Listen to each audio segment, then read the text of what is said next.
Scott, up to that, what turned into a lengthy 4-on-4, it'd be safe to say that you liked a lot of maybe what your team was doing at that point?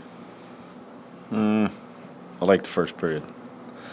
The second period we got cute. We missed assignments on the 4-on-4 twice, but the second period it was just we were trying to play cute hockey. We were trying to make highlight reel plays.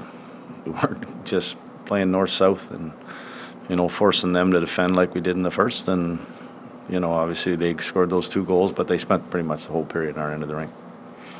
And is that a product maybe of just pressing too hard with 3 losses in a row and guys maybe doing things that they don't normally do? A little bit. I think we had a lot of zone time. We had a lot of puck possession in the first period, and thought maybe thought that's what it was going to be for the second.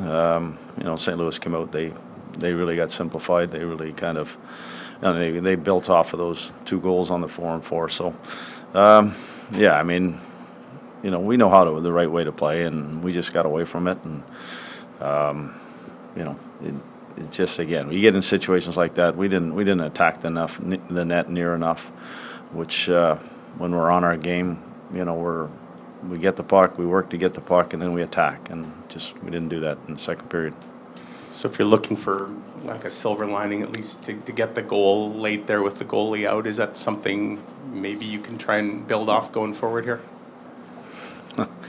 It would have been nice if it was 5-on-5. I think that, but I mean, there was a push in the third, but it's still we didn't attack the net. We had some great chances where we made one more pass or tried to make one more play, and we just got to find. We go into Buffalo, we just got to simplify how we play. It's just right now. And this, we knew it was going to swing. We had a lot of good fortune here long before these 4 games, and it's swung the other way. Now it's as a group sticking together and making sure that we go out and do what we do best, and that's defend first and play a simple game. I think based on what you guys have accomplished earlier on in the season, everybody believes that this is a good team going through a tough time as opposed to something catastrophic. But I'm wondering what the conversation and chatter and messaging is right now, because we've talked about how the schedule's not an excuse, but you've hit 4 in a row now, and now you're out of first place, which you had. Do you address those things? How do you approach the big picture? We don't look where we're sitting. We look at sort of like we talked about when we beat teams, it was the next opponent and moving on. I mean, we do our video. We look at things. We'll look at things that happened in this game tonight. We'll go back over that and just continue to get guys to realize that there's certain ways that we need to do things to have success. And it just we'll talk about it, but we can't dwell on it. But at the end of the day, we need to be better as a group, and that's the biggest thing. Is that we won all those games as a team, and we're not. This isn't going to change here. These games everybody's had a little bit of fault at some of these losses, and now it's just a case of us sticking together and going on the next game on the road here and trying to find a way to win that hockey game. You talked about rush chances sort of over the course of the road trip, and that I think at 4-on-4 those rushes would also be an item. Is 4-on-4 different? Like when we're talking about this game afterwards, is that coverage different? Is that shift too long, or is it a little bit? I want to say, is there a difference between the 4-on-4 and 4-on-5? Yeah, there is. There's a lot more man-on-man, which we don't play. 5-on-5, there's a lot more of that. 4-on-4. First one, we have a guy fall down. We got 2 guys on the wrong side of the puck. I mean, the next one we duplicate and then we let a guy come right down the middle. Like, those are things for me.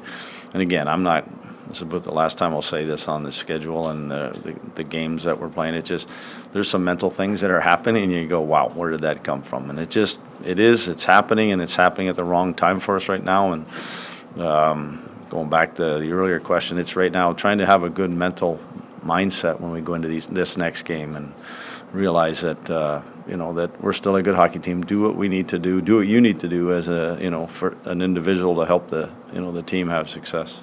I'm curious as to your review of the third pair and whether they managed to sort of keep it simple as you advised this morning. Well, there was times I think I think as a group there too, we all kind of got like I said, we didn't simplify enough. But I think that I was okay with what they were doing. I mean, there's some things that we'll look at and continue to work on. But at the end of the day, they've got to they have a part to play on this team as well. As a whole, what do you think are the main things contributing to the lack of 5-on-5 scoring chances over the last 4 games? For me, the biggest one, there's 2 things. One for us is that we have opportunities to attack the net, and we look for one more play. And the other side of it is when we get inside, when we get bodies and numbers inside, that creates those second and third opportunities. Sometimes it's the opposition trying to keep you out of there, but sometimes it's your will to go inside there and go get those second chances. But for me, the attack mindset has kind of been something that we've had for most of the year, and right now we're kind of deferring. We're trying to maybe make one more play. Our D aren't getting pucks down from the top to the net front, but also we don't have that second chance or that getting into that battle to get that second chance.